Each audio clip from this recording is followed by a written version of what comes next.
She needs somewhere to stay, couple places on her mind. I told her that she better take my place off. She said, I'm on, you don't.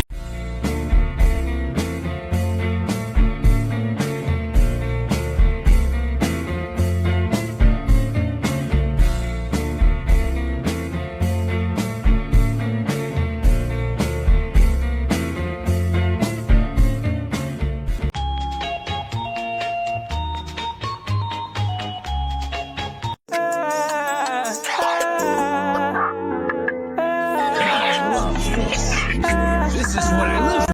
At least as deep as the Pacific Ocean, I wanna be yours.